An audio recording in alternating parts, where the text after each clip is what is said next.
another edition of the PIDE webinar.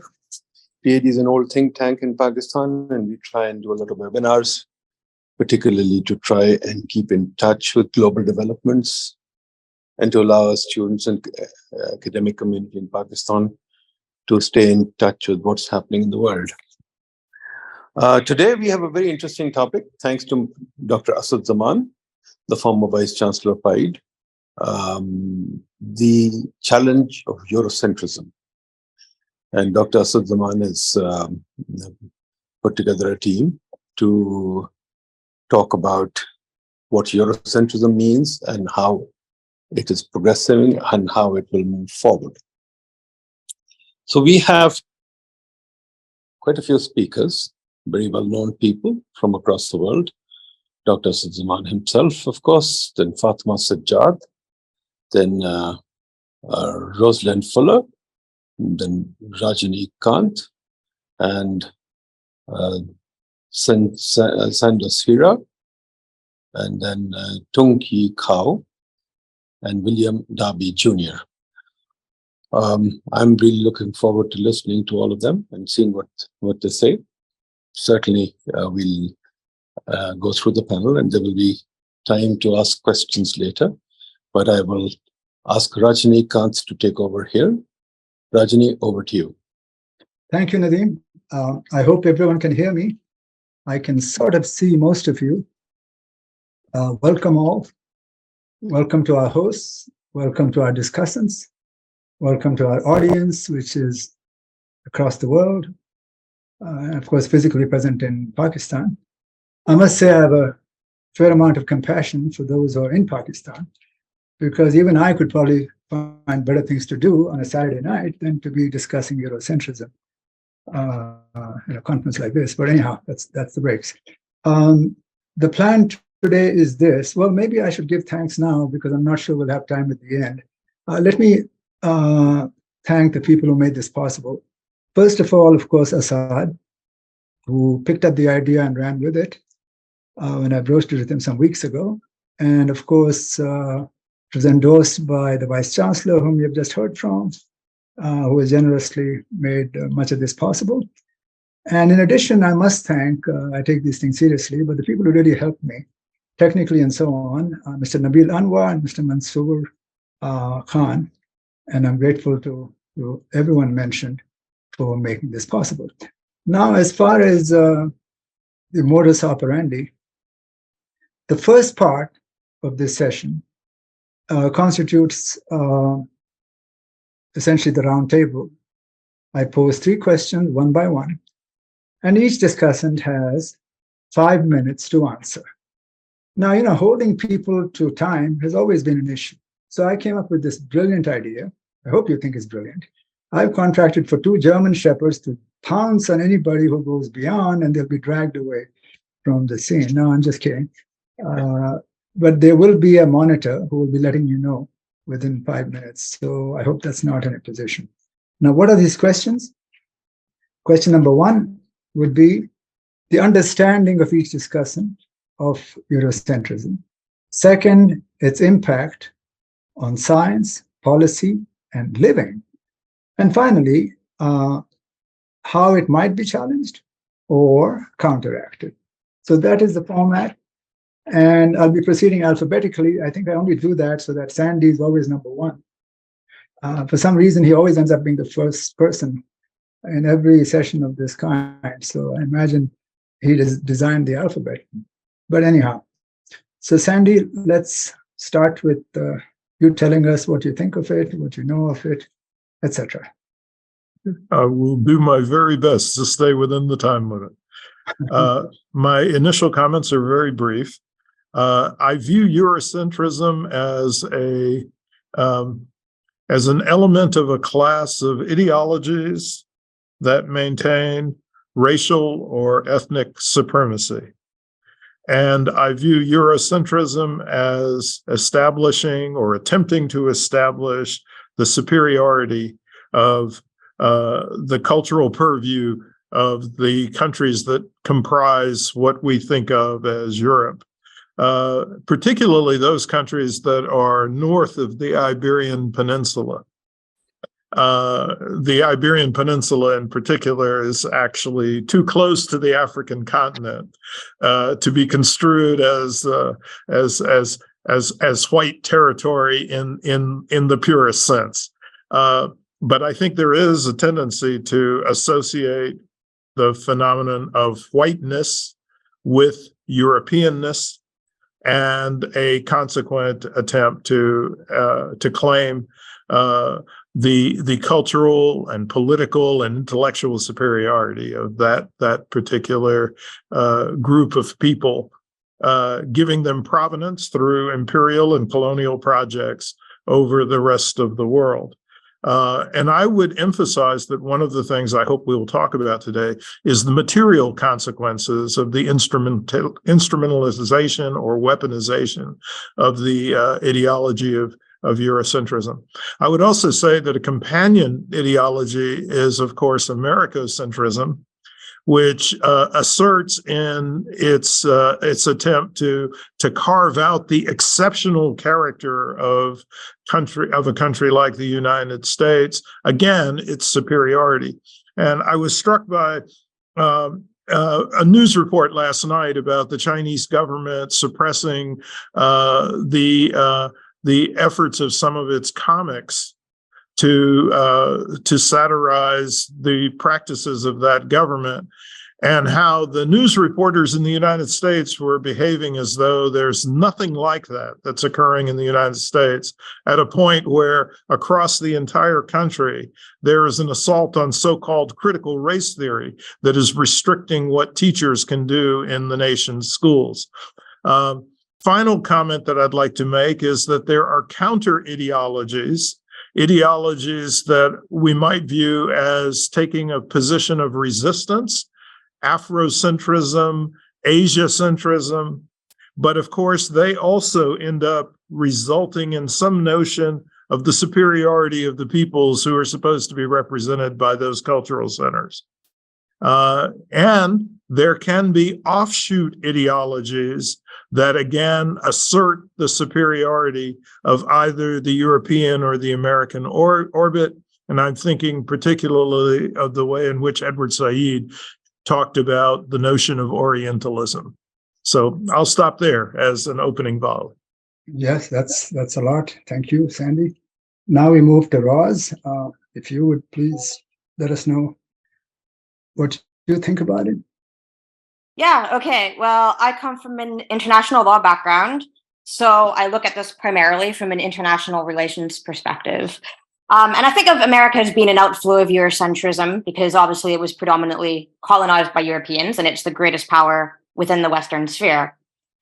Similar to Sandy, my understanding of Eurocentrism is of a dogma. Everyone grows up in a culture, so there's a certain healthy understanding of one's culture. But I think Eurocentrism, as opposed to just Europeanness, is characterized by an absolutist view of the world. And ironically, one that's imbued very heavily with religious ideas of good and evil, as opposed to the realist tradition of international law, where we tend to look at states as acting according to their interests, which aren't necessarily good or evil, they're just different interests. And we take a somewhat more Machiavellian view of that in the realist tradition. But that realist tradition has kind of, it wasn't always necessarily dominant, but it has definitely deteriorated in international law conversations in the Western world to be replaced by this absolutist idea of good and evil. So now seeing issues from another perspective, from the perspective of people in other nations, isn't regarded as clever anymore. It's regarded as potentially traitorous. So for example, to say something like, let's consider Ukraine as a classic proxy war situation would now be considered as actually pro-Russian. And it's the same with everything else. So that's one strand of Eurocentrism that kind of creates a dogma and then demands that everybody adhere to that dogma. I've also become a bit obsessed with the idea of narcissism recently, because I think it really explains so much. Something that's kind of taken off even more. It was always present in international law, but it's taken off to basically reflect our own views back to us. So when we go out and talk to people in other countries, we're talking to those people who've already signed up to our own view of ourselves. And rather than actually having a conversation and getting another perspective and having diplomatic relations as they were intended to be, we're just getting our own opinion straight back at us. And that's really, really dangerous, because when you don't see other people, when you become the center of everything, you're kind of unable to see yourself now. So we're kind of floating in a world where we don't see ourselves anymore. The former diplomat Kishore Mahbubani has asked, has the West lost it? I can only say yes, I think we have.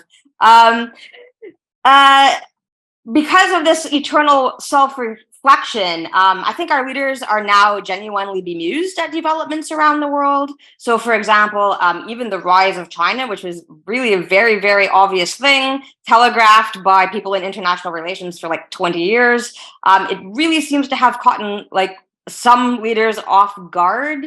A lot of the information about this is actually suppressed. So, for example, China's on the moon, but you won't hear about that here unless you go looking for that information, right? If it's not happening here, it's not happening. So just to close, I think at the same time, the idea of what Western civilization is has shifted radically. In the last 5 years, there's now great arguments over what Western civilization is, what it's supposed to represent. Both the liberal and conservative ideas have kind of been shot to smithereens. So we still have this idea of Eurocentrism, and we're supposed to be the center of everything. But there's now a black hole at the middle of what exactly that means. So among ourselves, we're arguing very viciously about what that means, but it still is a thing nonetheless. Once we figure it out, we're all going to do it. Yeah, that's everything for now. That's great. Thank you, Roz. Now I'll call upon Sandew. Hi, Sandew. You're the only one I don't know in this panel, so hello to you and welcome. Thank you very much. So my understanding of Eurocentrism, I regard Eurocentrism as the knowledge base of a colonial world civilization, not just as an ideology, but as a civilization is characterized by a knowledge base that tells you how to regard its institution, political, economic, cultural, social, etc. And knowledge production in Europe has evolved in a particular way, in such a way that it enables its epistemology to the creation of lies.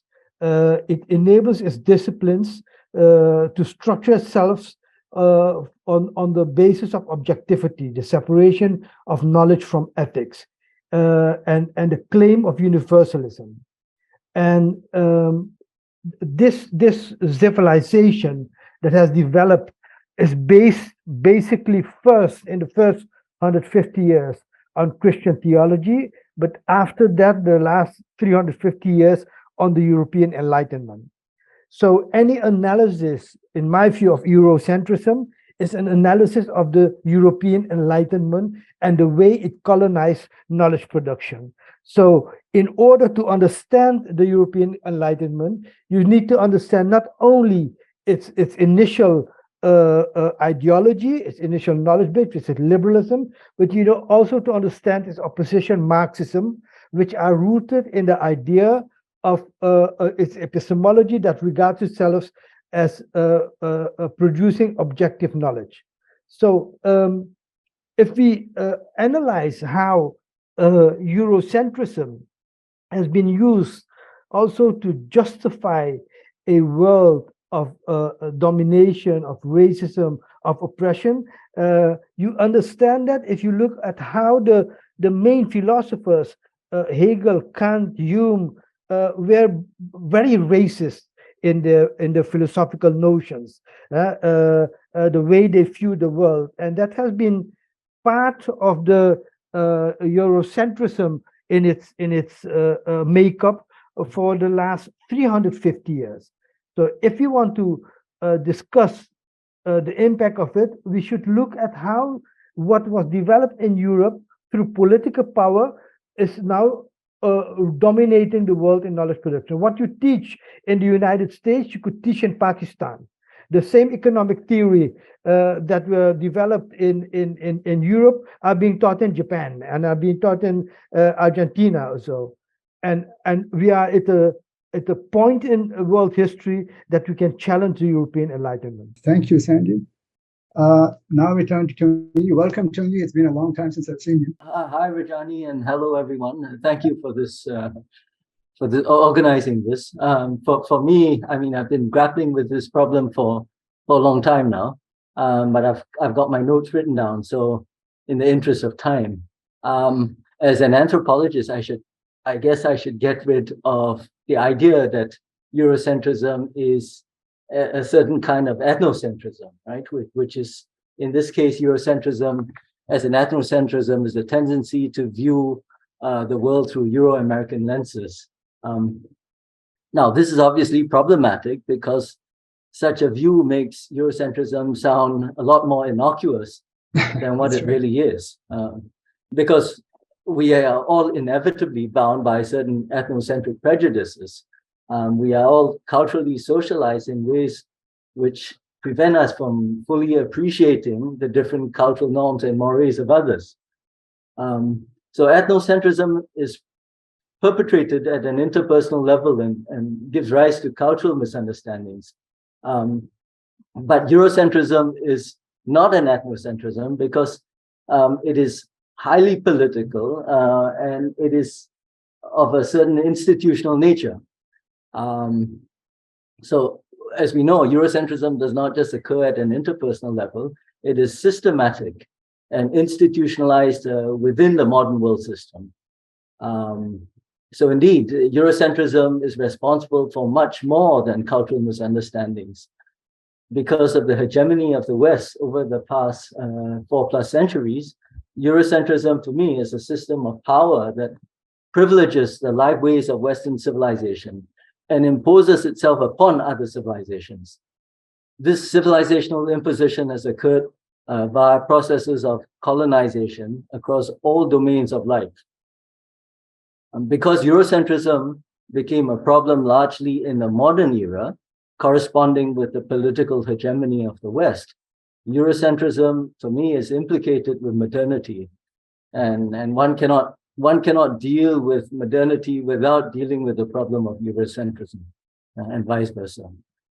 Similarly, because the modern period saw the political emergence of the West through colonial impositions, one cannot speak of modernity or Eurocentrism without speaking of colonial conquest. I think this is something the previous speakers have mentioned. I'd just like to say that it's important to distinguish between colonization and what we call coloniality, right? Colonization entails coloniality, but coloniality has no need for colonization by standing armies. And indeed, the persistence of coloniality explains why it has continued despite formal decolonization since around the mid-20th century. Right? So essentially, for me, Eurocentrism is a very contemporary problem, and indeed is sustained by this ongoing problem of coloniality. I'll leave it there. Thank you. Thank you, Tung-Yi. And Fatima, I've never met you, but welcome. And please let us know your thoughts on this. Okay. Thank you so much for organizing this and for having me on this panel. And this is actually, I must congratulate everyone for having this panel in Pakistan. I've been waiting for such a discussion in Pakistan for a long time. So I'm going to begin with the words of Frantz Fanon, who said that some things need to be said. And I think the topic that you've chosen today, this is a topic that we should be talking about, especially in Pakistan. So for me, Eurocentrism in simple words is the idea that Europe, or what Europe represents, remains at the center of the world as we know it. So it also means what we know about the world and how we know it is dominated by Europe. So the word Europe refers to the geographical and historical entity, also known as the West. It represents the racial marker known as the whites. So Eurocentrism or West centrism or white centrism, I think it's everywhere. So it defines who we are in the world. So I shall point out 3 important domains of Eurocentrism. First of all, the domain of what we call the real world, the political and social world around us, which is also known as the modern world. So this modern world is constructed by the West. It is a world defined by divisions between human beings, divisions and borders constructed through the processes of colonization. We have this division called the global North and the global South. The world is very clearly divided between these two domains. And we have then impenetrable territorial borders, and we have very painful racial borders as well. So in the words of Charles Mills, the idea that a group of people coded as whites have rights and status of full persons, while others, non-whites, have a different and inferior status of sub-persons, forms the basis of what we call the modern world. So this world of difference of the class lines, the color lines, the border lines constitute the modern world, which is a construction of European colonialism. So I shall quote while we Haque here that the West lives in somewhat more comfortably in a present that locates itself within a historical process that has been one of its own creation. Modernity, whose hegemonic discourse is determined by the institutions and intellectuals of the powerful modern West, has not offered a fair share to the 2/3 of the world's population who have lost their history and with it their organic ways of existence. So this is the real world that we have out there. Secondly, let me highlight the Eurocentrism in the domain of knowledge. So when we talk of Eurocentrism, we dare to ask who is talking in the domain of knowledge and from where? Whose knowledge is considered valid, authentic, credible, and whose knowledge is rendered insignificant or invalid? So Eurocentrism in the domain of knowledge represents the denial of a simple fact, the fact that the ideas or knowledge come from a human mind which is situated in a certain time and space. The fact that knowledge is only partial because not everything can be known. So the Eurocentric idea of universal knowledge originating from the Western minds and experiences remains a facade. However, this facade of universalism dominates the modern knowledge domain. And a large part of what we call knowledge overlooks the following two facts.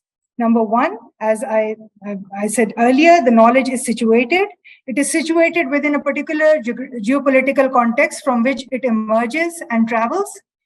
It is situated in the human minds that are shaped by the lived experiences.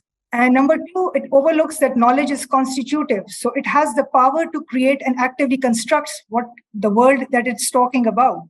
So like Roslyn Fuller, she was pointing out the words the realists and IR, when they're talking about the world, they're saying that in reality, the people are selfish. They're actively constituting a world where people are selfish and they're acting on the basis of their self-interest. Thirdly, and most importantly, I shall point out the Eurocentrism in the domain of what we call ourself and our being. So I shall quote Frantz Fanon that every colonized people, in other words, every people in whose soul an inferiority complex has been created by the death and burial of its local cultural originality, finds itself face to face with the language of the civilizing nations, that is, with the culture of the mother country. The colonized self tends to have the captive mind. So I shall explain the captive mind syndrome and its connection to Eurocentrism when I answer the next question. And I'm not going to be very mindful of the time limits because I would say that is also a part of the Eurocentric world. We are a product of that world. So I will be a bit flexible with the time limits given to us. All right, thank you, Fatima. Now we have my friend Asad. Go ahead, Asad. Okay, Bismillahirrahmanirrahim. So, the Eurocentrism is a very complex, multidimensional phenomena which pervades all aspects of the lives of all human beings on the planet today.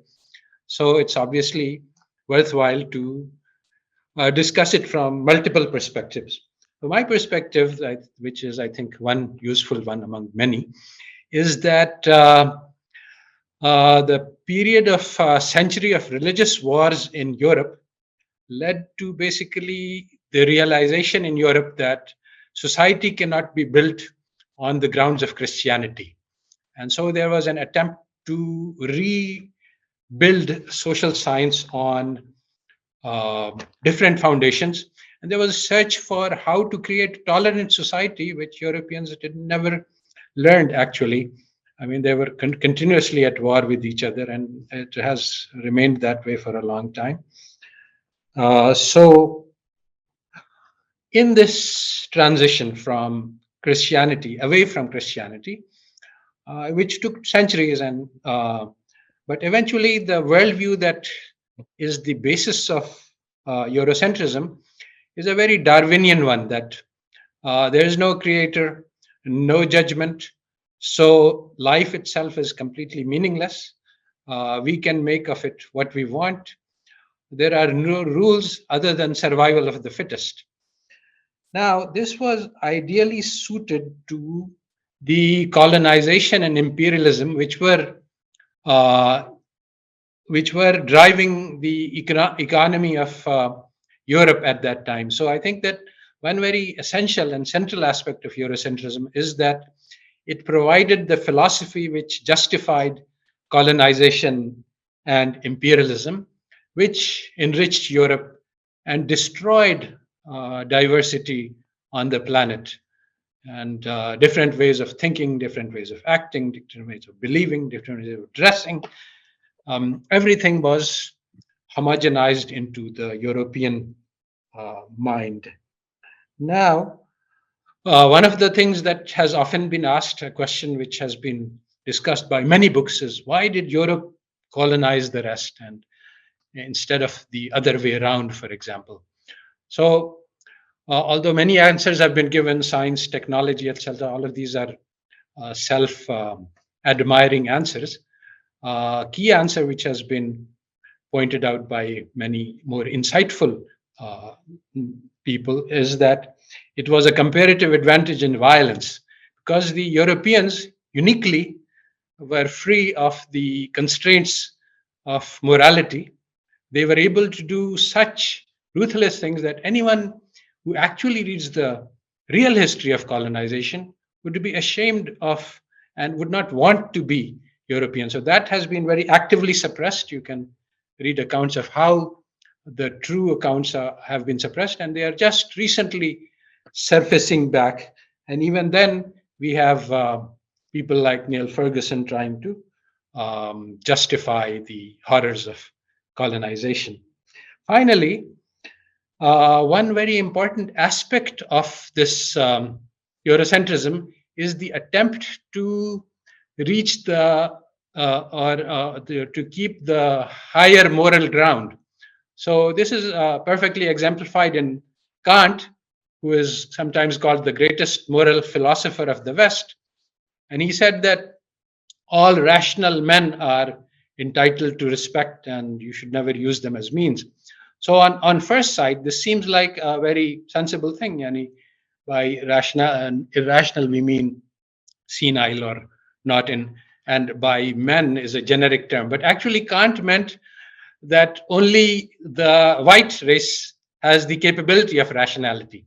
And so the browns and the reds and the yellows, they don't qualify as rational, so they are not entitled to respect. And he has been identified as the father of racist theory. And so this dual facelessness, that on the other hand, it appears to be very sweet, and inside there is very toxic philosophy, which is covered by sugarcoating. This is a very important aspect of Eurocentrism, which allows it to survive, because if the reality was exposed, the production of lies was understood, then this would cause tremendous damage to Eurocentrism. I think I'll stop here. Thanks. Thank you, Asad. So that concludes the first round of the first question. And now I'm going to speak, but I must give you a little preface here. You each get 3 questions and you get 5 minutes each. I'm going to speak just once, and it'll be this piece. And I must tell you that I lost a night of sleep on this, not because it's profound, but because I'm trying to cut it down to the 7 minutes I wanted to hold myself to. So I said, I will take up only half the time that they do. And that basically had me sitting there trying to focus. So it may slightly go over 7 minutes. So I'm going to start now. Excuse me. If appearance and reality coincided, there would be no need for analysis. So we need to exercise caution. For we humans, above all, are myth-making animals. We make up stories about ourselves. That part is fine. Problems arise when we start to believe our own stories. One such powerful story is European modernism, which I'll call EM from now on, which rules over most of the world today. Every society finds its own pathway to modernization in time. But EM blocked all other paths because it was backed by the global veto power of Europe. Most of us abide by its protocols, all but unawares, though it's the very ether we breathe, and it's the sea we swim in. Its benefits are always touted, its costs are rarely discussed. It's high time to look to the other side of that ledger. Within the EM grid, we live on false premises, chase after chimera, and court needless anguish and despair. So what exactly is wrong with Euromodernist worldview? Please listen carefully to what I'm going to say. In the same way that you cannot do chemistry and biology without an accurate physics, you cannot do economic and social theory without a valid anthropology. And yet, the European Enlightenment did just that. They concocted a pseudo-anthropology to suit their policy requirements. So EM ideas are based on a mismeasure of our real nature. Now let me offer a profile of our true anthropic nature. See if you recognize yourself in what I say. We are instinctual beings. We build society like ants and bees, spontaneously. We build on the perennial foundations of family, kinship, and community. We are cooperative, convivial, mutualist, and communal. That's it. That's the whole story. Compare that to the basics of modernist social theory. There we are told we are acquisitive, rationalist, calculating, competitive, and adversarial. So EM simply assumes the pre-existence of a world that it is actually actively trying to invent. I call such assumptions a libel upon the human race. Its most pernicious creation is what I call asocial individualism, where you put the individual above society. A first in human history. No society outside of Europe has ever accepted that idea. It is what separates European e-modernists from all other varieties of e-modernists. In fact, even within Europe, like Scandinavian countries, which are essentially tribalist nations, have never fully endorsed that. Asocial individualism is the provenance of almost all modernist discontents and bears the AAA stamp of Euromodernism. What is this AAA stamp? Anomie, angst, and alienation. Now let me refine this profile I just drew of the real anthropic world. Within our species, men instinctually sort of behave like chimps, women like bonobos. Now, simple tribal society, not the kind you see today, original simple tribal society, restrains male violence, which is the root of all evil in human society, curbing their animal spirits via the cementing bonds of affection, howsoever transiently. Simple tribal society is founded on what I call the social economy of affections. Consider that phrase carefully. Not the political economy of interests that Euromodernism has had us all believe in. This is a critical insight from which we can all learn. Societal forms based on kinship and close communal ties are not merely vital for relative peace and harmony, but are also where our species being, our essence, is expressed. When we move humans forcibly, that's what modernism does and did, from Gemeinschaft to Gesellschaft formations. Gemeinschaft, small face-to-face communities. Gesellschaft, large, anonymous, impersonal societies. We lose it. It then becomes the Hobbesian war of each against all. So EM over time converts a band of convivials into a company of strangers. That is what modern Western society is, a company of strangers, or rather, in metaphor, it turns mammals into reptiles. I'll give you a useful contrast. Take but a few modernist values: individualism, democracy, equality, freedom. These are the sacred cows. Compare that to the human family, which is a universal institution. Think about this carefully now. The family is neither democratic, nor free, nor individualist, nor equal. Fancy that. It does not fit the modernist project, but it gives us what we humans need the most: care, consideration, affection, and sanctuary. Notice the difference. The family corresponds and caters to real human needs. What does EM give you? It furnishes abstract ideals high in the sky. Human needs, therefore, and economists beware, do not appear in modernist economics. Instead, they give you wants. Why? Think about that. Wants are insatiable. Apparently, it's nonsense, but that's exactly the theory. But you can't use new needs and say they're insatiable, because they're limited. That is why modernist economics is a barren OTO's modernist project. It is not a science, it is a policy manual, okay? And in fact, my friend Asad calls it, very correctly, the religion of modernism. He doesn't know how right he is. I would advise students in particular listening to me, go look at C. Ferguson's The Neoclassical Theory of Production and Distribution, which is probably what Nadeem studied as a graduate student. In the preface, what does he say? He says, I rest the entire book, whole Neoclassical Theories of Production and Distribution, on faith, literally on faith. Why does he say that? He says that because just then there had been a battle between Cambridge, England, and Cambridge, Harvard on capital theory. Who lost the debate? Cambridge, Harvard. And instead of saying there is no foundation for neoclassical theory, what does he do? He writes the whole book, which becomes the bestseller. And in the preface, he says, I rely on faith. If you're relying on faith, is that science? No, it is religion. Asad is right. That's what economics is. So what we need is a transvaluation of values to restore lost graces, to rehumanize, repersonalize the human world. The most corrosive trait of Euromodernism is its philosophy of runaway materialism. Let me say this again with all the emphasis at my disposal. Materialism is bad philosophy, bad morals, bad theology, bad science, and also bad policy. Why? If individualism gives you selfishness, materialism gives you greed. Put selfishness and greed, what do you get? The modern template of a modernist economy and society. Look at the Happy Planet Index. Take a look. At the very top, you will not find the rich countries, all right? In fact, most of them are poor. Human life is one slim, slender chance to live.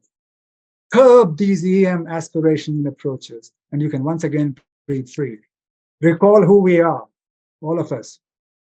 A sentient species stuck in a largely obscure, desolate, harsh, and insentient universe.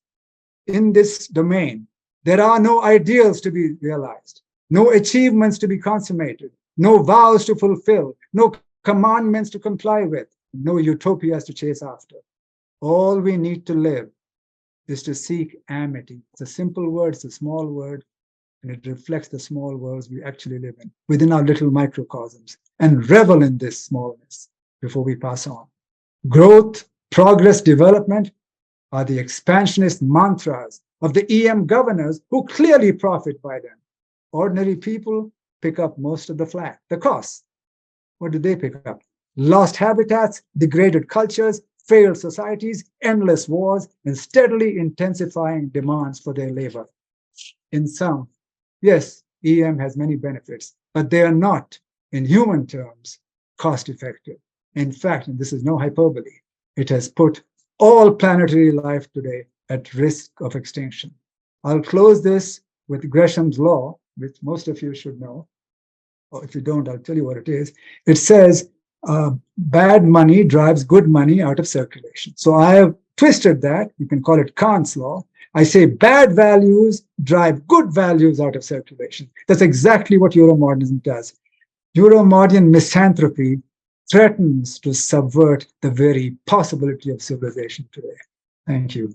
All right, that concludes my talk, and now we continue. We go to question number 2, and I'll start with Sandy. And the question number 2 is, what do you think the impact is on science, policy, and living? It was about the impact on science and technology. Yeah. I think it's profound, but it's particularly profound in terms of the failure to place limitations on what we learn how to do from the standpoint of so-called scientific advance or technological progress. And I think that one of the areas that we have to give the greatest degree of attention to is a project that you could view as emerging from Eurocentric ideology, which is the project of the development of artificial intelligence and extensive automation based upon the use of digital technologies, which raises a host of questions about the place of work in future societies, not only work that is manual, but also work that we might view as intellectual. And I think that there's a wide array of dangers that are associated with the emergence of technologies that replicate human writing skills like ChatGPT. There's an immense array of dangers associated with the fate of our political systems, particularly in a moment where there has been a global fascist resurgence. And how will artificial intelligence play out in such an environment? Who will have control over it? Who will use it? Is this a world in which programmers disproportionately located in particular regions of the world, say the European orbit, will actually be the true agents of power? And ultimately, what are the implications for our social relationships in an environment in which machine technology has the capacity to do virtually anything that human beings are able to do? Thank you, Sandy. I think it's Ros. Please continue. Yeah, okay. Well, again, understanding Eurocentrism as this kind of dogmatic, narcissistic worldview that doesn't acknowledge the full existence of other people, I think it has had a huge impact on international law, again, because we did have an opportunity to create multilateral institutions that would have required more power sharing in the world. And Western countries could have easily continued to have a hegemonic position in those institutions, like the World Trade Organization, for decades to come, had they been willing to go into some degree of compromise or accept a more loose and varied policy. And at the World Trade Organization, for example, they got away with what they wanted to for a very long time. And there were numerous attempts at resistance that finally were somewhat successful. And at that point, rather than make a change, they basically just dropped them as an institution.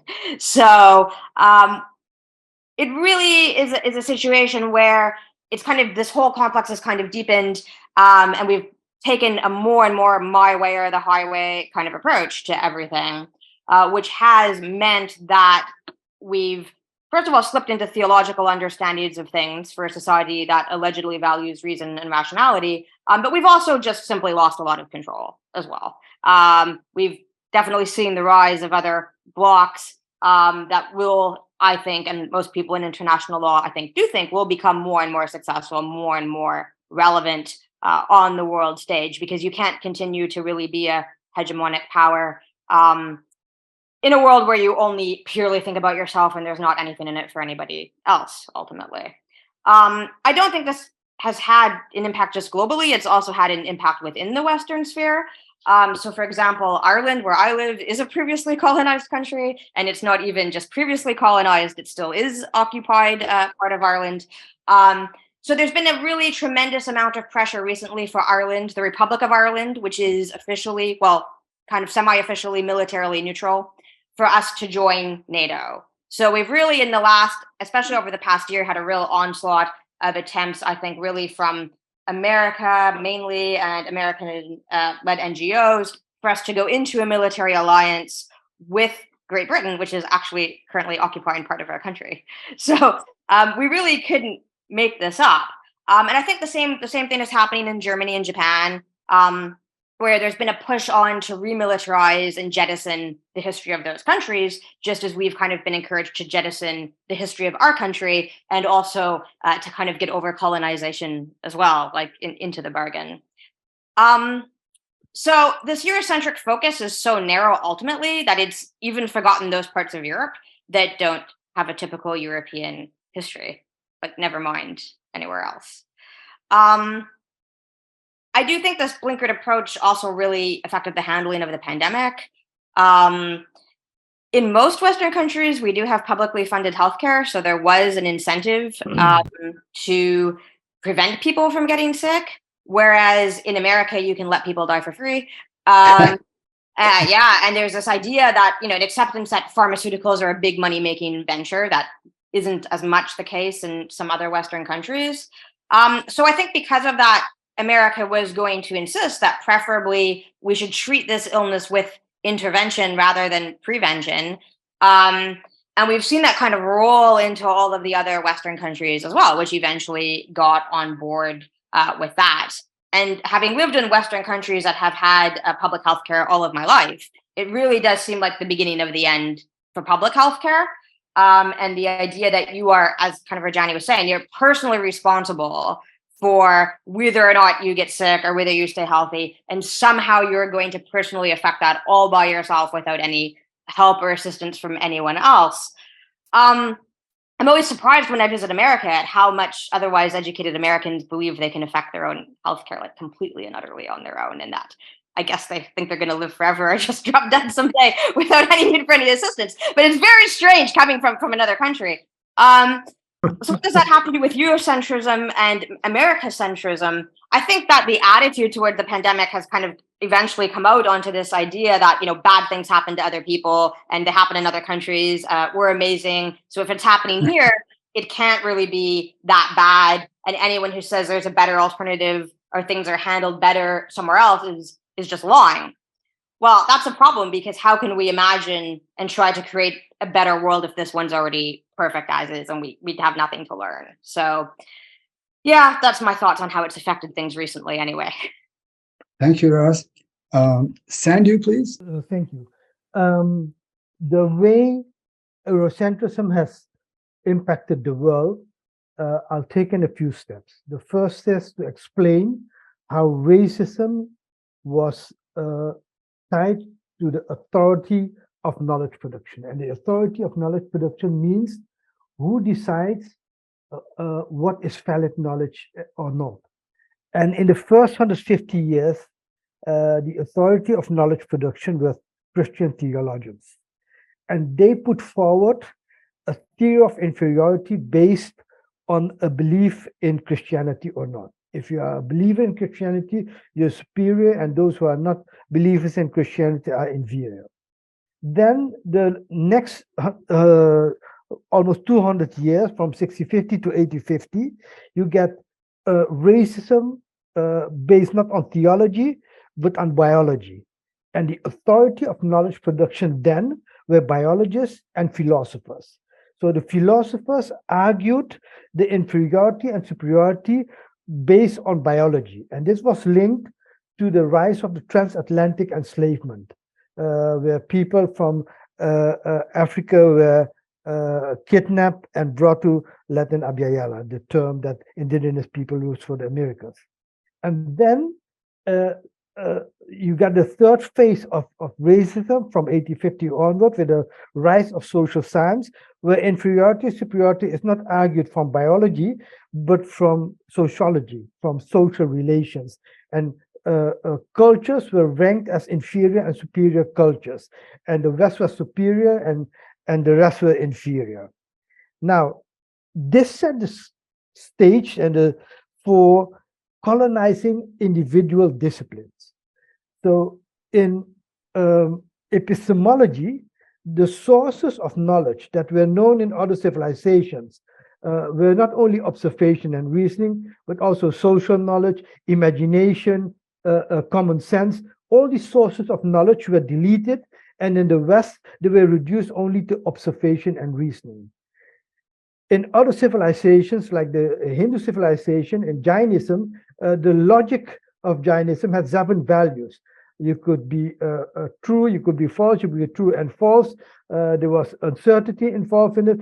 In the European logic, it was reduced only to 2, true and false, based on the logic of Aristotle, and therefore limited the way scientific knowledge could develop. And so if you apply it, for example, in mathematics, you will see that Eurocentric mathematics was based on axioms, the idea that you could put out propositions without empirical validations, while mathematics in other societies were based on empirical validations. Once you do that, you could get a lot of nonsense, like the Ramanujan series, 1 + 1, 1 + 2 + 3, infinity gives you something which is negative. If you look at how, and mathematics was also colonized in the sense that mathematics was used as the model for ultimate truth in the natural sciences, but also in the social sciences. You can't write a scientific article now in social sciences if you don't have a graph, a table, or a mathematical formula. Then you're not scientific.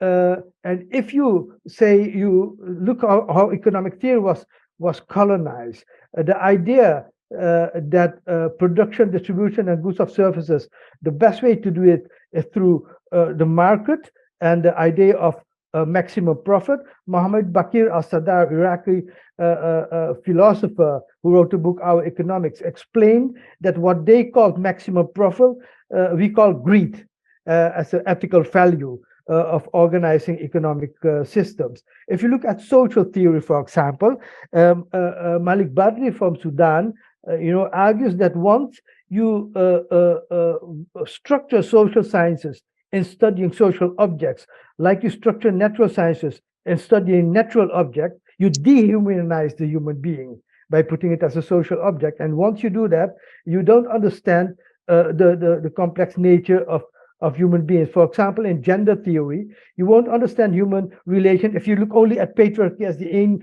only instrument to look at family and leave love out of that. So in many ways, knowledge has been colonized, and from knowledge comes policy. So every policy from colonized knowledge is linked to the policy of power of colonialism. And I think that was a huge impact of the colonizing of the disciplines. Thank you very much, Sandew. Tung-Yi, can you please continue? Yes, in many ways I'll be continuing with what Sandew has said. So I don't have so much to add. I mean, needless to say, Eurocentrism has had a profoundly dramatic consequence for the world. I think that's what is coming through. Now, I found the Peruvian sociologist Quijano's invocation of the term colonial matrix of power useful in actually understanding the extent to which Eurocentrism has structured the world. Right? In Quijano's formulation, he talks about a colonial matrix, which the West has managed and controlled over the last 5 centuries. And within this matrix, there are the elements of, politics, economics, society, and knowledge, right? And the West has, in the last 500 years, as we know, been able to manage this.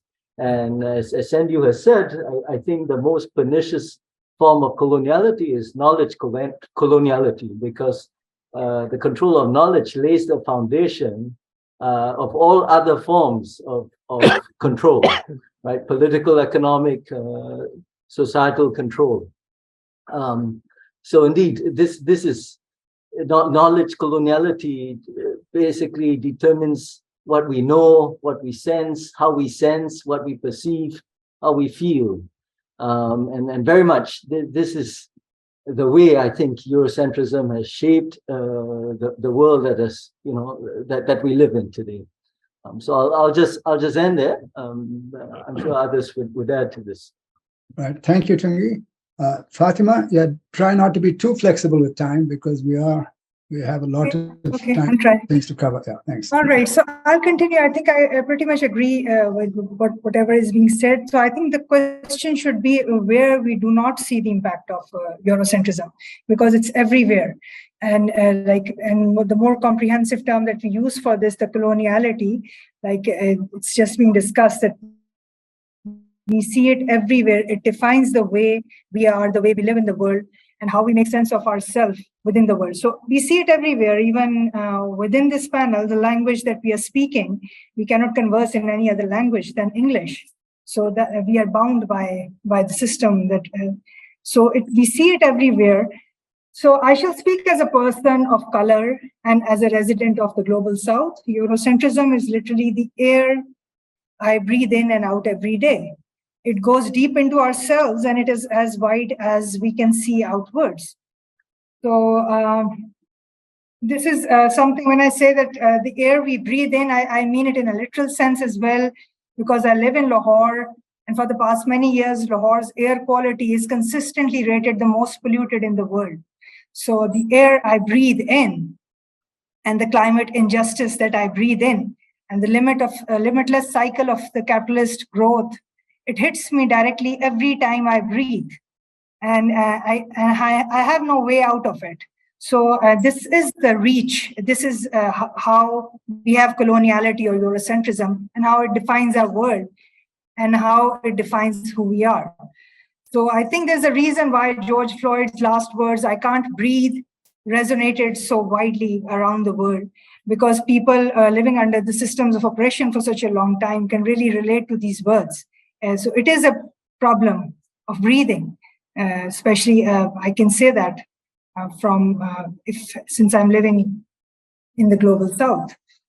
So the modern policies of development and the development policies, in many ways, they are a continuation of the colonial policies which we had of civilizing people. So there is the same old colonial logic that drives the project of development in post-colonial societies. And the colonial logic is, I save you, I rescue you, and I save you from yourself. Instead of I respect who you are, it is I save you and I rescue you. So this implies that I am better than you and I know what is good for you. So most of the development policies that we have in the global South and most of the education policies that we have in the global South, they come from, the underlying logic is the same colonial logic, that I know what's best for you and I'm here to help you. And again, I'm here to rescue you. I will teach you. I will civilize you. I will develop you. These are the, again, Eurocentric development projects that we have in our part of the world. So, and the colonized captive minds, they internalize this idea of superiority of the colonizing peoples. So it becomes an internalized idea. Most development and education policies in the global South, they remain entangled with the captive mind syndrome. So the idea of the captive mind, it's very much prevalent in the education, in the academia, because I'm familiar with the academic spaces. That's a part of my lived experiences. I encounter this captive mind everywhere and every day. So captive mind is described by Sayyid Hussain Alatas as an uncritical and imitative mind dominated by an external source, whose thinking is deflected from an independent perspective. So the captive minds in the global South tend to import and blindly imitate the Eurocentric education and development paradigms. We see a race to pick and parrot the new buzzwords. And the latest one is, again, AI and ChatGPT. It's the buzzword we are picking from the global North.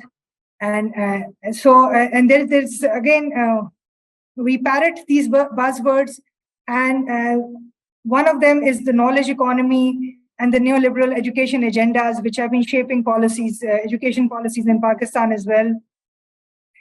And these neoliberal frameworks imported from the West, dictated by the Western institutions, they see the purpose of education as producing knowledgeable and skilled human capital. And this is how the purpose of higher education has been described in Pakistan. The Higher Education Commission that we have in Pakistan, it describes the purpose of education in exactly these words: producing knowledgeable and skilled human capital. So this desire of turning humans into capital requires urgent attention, in my view. And this is, again, blindly following the Eurocentric ideas, and instead of paying attention to our local needs. So I see multiple forms of injustice embedded in Eurocentrism of modern knowledge. The idea of universality or European voice as the universal voice this idea, it silences my own voice. So Gayatri Spivak, she talks about this idea of epistemic violence and points out how we seldom hear the voices of the subalterns in the epistemic domain. And I also encountered academic dependency, the dependency on the Western sources of knowledge, on Western validation of the knowledge that we produce. And again, we see these different forms of Eurocentrism in the academia.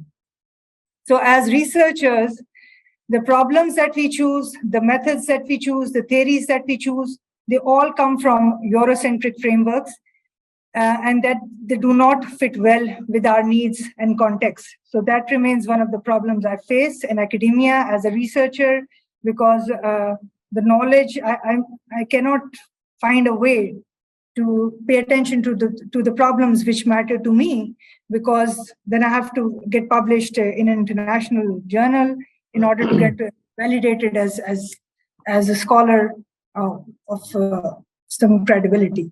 So these are the problems we face in the global South, in the universities in the global South, and I think this represents the scale of Eurocentrism we have around us.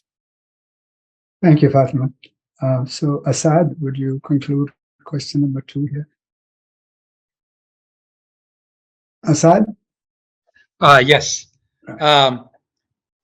Yes, let me start by saying that question number 2, which is the impact on science policy and living. Right. Basically, the rejection of religion led to the search for construction of heaven on earth. And that was translated very crudely into the wealth from Adam Smith, the wealth of nations. So that's the goal, both individually and collectively. So science, technology, all knowledge production was geared towards the production of wealth. And this is a massive distortion of knowledge from all other perspectives, from all other cultures. So this tendency over the past 30 years has been increasing tremendously. When I was going to university in the 70s, at least knowledge was considered as a pure pursuit. And in fact, business was not really considered fully on par with other disciplines, because it was just about making money. It wasn't about knowledge. But the situation has changed dramatically with the commercialization of higher education. So basically, the issue that has been pointed out by many is that the goal of education is to produce human resources, not to produce human beings. And so knowledge's worth is measured, as is science and technology, by the amount of profits that it can make. And so if science produces something which is very valuable, in fact, this was actually done, they produced a type of rice which would be very fertile and would be able to feed the planet. But this was no good, because the seeds would be harvested, so you would only get a one-time profit. So millions were spent on research to create terminating seeds, so that the farmers would have to buy the same seed over and over again. So this is science and technology harnessed to the potential for making profits. Now, Lao Tzu said that loving gives you strength and being loved gives you courage. So this is not part of Western episteme. How can you make money from this, knowing this? This is the problem. As a teenager studying in MIT, what I really needed to know was how to make friends, how to develop my personality, and instead I was trained to be mathematics, basically an introvert who was specialized in mathematics and had no personality to speak of. It took me a long time to recover from the damage done to me by my Western education. And so this is the thing, that science and technology and all knowledge production is harnessed to the needs of the corporation. So it's not neutral. Technology by itself is neutral, but when it is harnessed for this purpose, it becomes evil. So there's not really much point in, and even scarcity is another similar thing, that people say that we need more wealth to feed the poor, when in fact there exists enormously greater wealth than necessary to feed the poor. So similarly, just like this is a cover, and when more wealth accumulates, instead of going to feed the poor, it goes into the coffers of the already rich. Similarly, science and technology, we are trying to acquire more and more progress. What we know already is enough to turn this planet into paradise if there was a desire. But instead, all of this science and technology and the AI, etc., these are all go into making more profits for the wealthy and the powerful. So unless we, so there's no point in speculating about how technology can create change for the better until we address the power inequalities. So I think I'll stop here. All right, so that concludes question number 2. So now we're into our last round, question number 3, which I'll repeat for the benefit of the audience. How can this phenomenon be challenged and counteracted? Realistically, I think we're heading into a multipolar world anyway, which will be more based on block-based decision-making. So it doesn't really matter that much what any of us think of it in that sense. I do think blunt force power is really the only language narcissists understand. So that will force them to change their minds eventually. Perhaps there'll be a new formation of non-aligned countries in the future, as there was during the Cold War, and there'll be some more diversity in international relations than there has been for the last little while. Personally, I think that reason and rationality are great things, but I do think there is a conceit and a kind of fetishization of detached pure reason, which can be really quite scary. So if thinking that only you exist and others don't exist is narcissism, then reason without any emotion at all is psychopathy. So there's a certain group of people who do keep trying to reason themselves a morality that doesn't involve emotion or empathy. And I think this is really quite important. It also doesn't count for what's still unknown in the world. Far be it for me to be conservative, but traditions and religion have often grown out of some kind of societal equilibrium and some kind of observed reality, and they are usually quite habit-forming. And I think more interesting than that, they give us an idea that there's something outside of ourselves that is still to be understood. So realism doesn't mean you have to act selfishly. It often does mean that people do, but it doesn't have to mean that. But what it means is that you acknowledge that there's independent actors who are not yourself, who are external to yourself. So I think that there's an appreciation that there's something more than us, which doesn't necessarily have to be supernatural. It could just be the knowledge of other people, has deteriorated through this kind of narcissistic mindset that I described earlier. So rather than looking outward at the world with interest and excitement, we're looking inward at ourselves obsessively. So I think Western civilization has gone from being moderately religious or nominally religious to very not religious at all quite fast, maybe in like one generation. And I think that as a side effect of that, we have an increasing self-absorption, both individually and societally. And I think it's really interesting that people might say, you know, I'm an atheist, so now everything's explained. I now know everything. Well, how? I don't have anything against atheists, but why does anything exist at all? Why is there a universe? If we discovered aliens and they said, you know, that was us. Yeah, we made Earth, we made humans, we made everything. It was totally us. Like the first obvious question would be, who made you? Right? It just goes on and on forever. So weirdly, atheism started out as very much married to scientific inquiry. And oddly, it's become kind of recently doctrinaire in its insistence that we can explain how things work, while refusing to even acknowledge the why, which is often still a mystery to us. And I think some people, as I say, some people driving this kind of excessively Eurocentric dogmatic approach find this idea of the unknown very unsettling, rather than being actually quite wonderful. And if everything was just us, it would be very lonely. So I think to counteract Eurocentrism or dogma generally is the way through the love of discovery and the love of something that is not yourself, but is independent of you. Interestingly enough, according to Christian theology, because someone mentioned that, according to Christian theology, God created people to be independent and to surprise him once in a while. So it's kind of funny that today we've kind of come away from that idea of the wonders, if you want, of independent living and independent acting.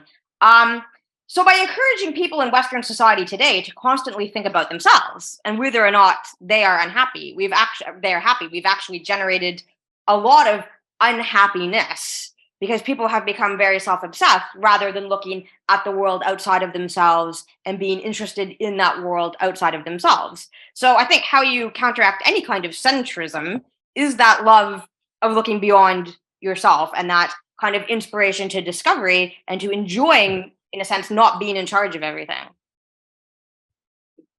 Okay, just a program note.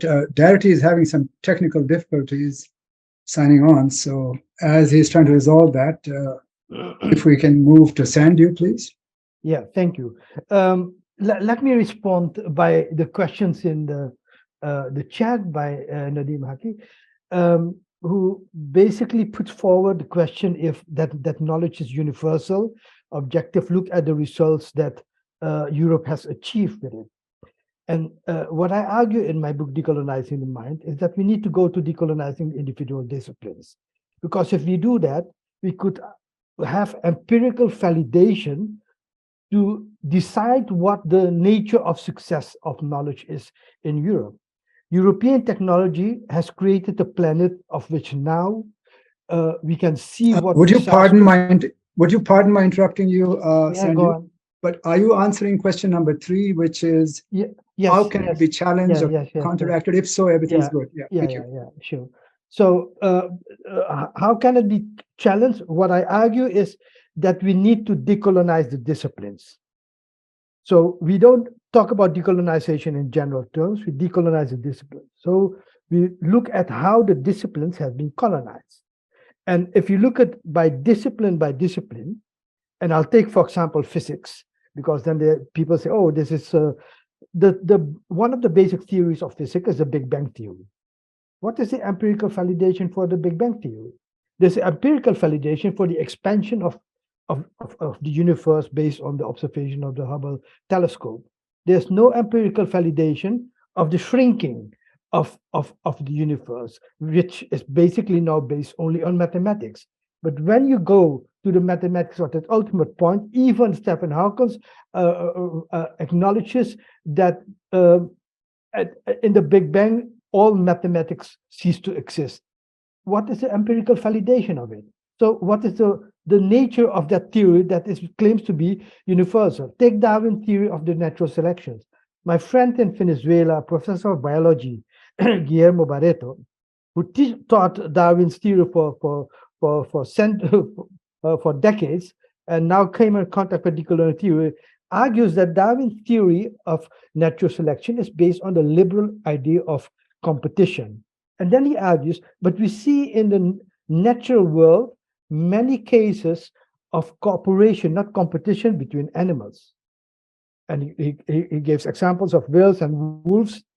So what becomes of Darwin theory of natural selections if there is no competition? Take the social theory. Oyerunke Oyewema argues that in the Yoruba language, there is no terms for mother, father, gender. What is gender theory in a case like this? So what we need to do is decolonize the disciplines. In order to do that, we need to go to the critique of the European Enlightenment, go to other civilizations who have produced knowledge of economics, Islam, Buddhism, Hinduism, Pachamama and Latin Abhyayala. So the challenge of the future is that we take the validity of other knowledge, which were based on empirical validation. That is something we should do in the coming decades. In order to understand where we are now, we have to understand what the Ukraine war, the war in Ukraine means for world history. We are at a point where the talk is about a multipolar world. we need to connect that to a discussion about the pluriversal civilization, because that is a civilization that is based not only on one source of knowledge, Eurocentrism, but looks at other civilizations and create a pluriversal world. The idea that the standard of knowledge is the university means one truth, we need to move to the pluriversity, where somebody who teaches economics don't only teach you Keynes and neoclassics or the classics, but also teach you Buddhist economics, Islamic economics, so Confucian economics. That's where we need to go. But in order to do that, we need to start a dialogue between the intellectuals of the global South and the global South and the global North. And to go to that trajectory is a kind of renewing the Bandung Conference of 1955. And I think if we can do that, we will be on the trajectory for the transition towards a new world civilization. And that is basically the vision for the future to counter Eurocentrism. Thank you, Sandew. So now we're still, Sandy is still having trouble signing on, so we shall move on to Tung-Yi. Okay, thank you. So far, we seem to have discussed Eurocentrism as a systemic and institutional problem. But for me, Eurocentrism can be counteracted, or Eurocentrism has to be counteracted at a personal level. Firstly, by recognizing that it's a problem posed by coloniality, and then secondly, to the next step, which is to try to decolonize, beginning with oneself, right? How to decolonize the mind? That's the question. As discussed, it's apparent that the prevalence of Eurocentrism arises from our being touched by coloniality, right? So I guess the way now is to find a way to delink from these knowledge, these Eurocentric knowledge systems. And one could do that by looking back into one's history, into one's own education, one's own biography, and to try to understand your place in the world and one's education. Why are certain claims supposedly universal? I mean, in whose interest are those claims being made? So these are the questions I would start with to counteract Eurocentrism. And of course, this is very much in line with what Sandew has suggested. The other thing, of course, to do is for ex-colonized peoples is to go and try to examine what their cultures have had to offer, on all these same topics, on different ways to live, different modes of being in the world. So this would just be a start. Of course, it's not easy, right? This could take an entire lifetime undoing and unlearning what one has learned. So I'll just leave it there. Thank you. Yeah, perhaps more than one lifetime. But yes, Fatima, would you continue, please? Because again, Sandy is having trouble. All right, thank you. Okay, so as a teacher, I think the change must begin with the level of self first, and obviously education has a major part in that. So I think the change can, what we call the level of subjectivity. So the captive minds, they have to be liberated through an education that promotes reflexive thinking. So this process of liberation is described by Fanon in the following words. Have I at all times demanded and brought out the man that is in me? So this, in my view, can be done through education that nurtures critical consciousness and reflexivity. So these things, I think these two things are very important. Making alive this consciousness and reclaiming one's humanity, it's very crucial. And this cannot be achieved through education and research as we know it. So in the words of, again, Audre Lorde, she says, for the master's tools will never dismantle the master's house. The master's tools will not dismantle master's house. They may allow us to temporarily beat him at his own game, but they will never enable us to bring about genuine change. So the change requires an education that makes one unlearn the world as we know it, and that makes us unlearn ourselves as we know it. So unlearning the pervasive colonial modes of thinking, of being, of feeling, sensing, desiring, and relating. So constantly being reflexive about how our thinking and actions may be influenced by the Eurocentric assumptions.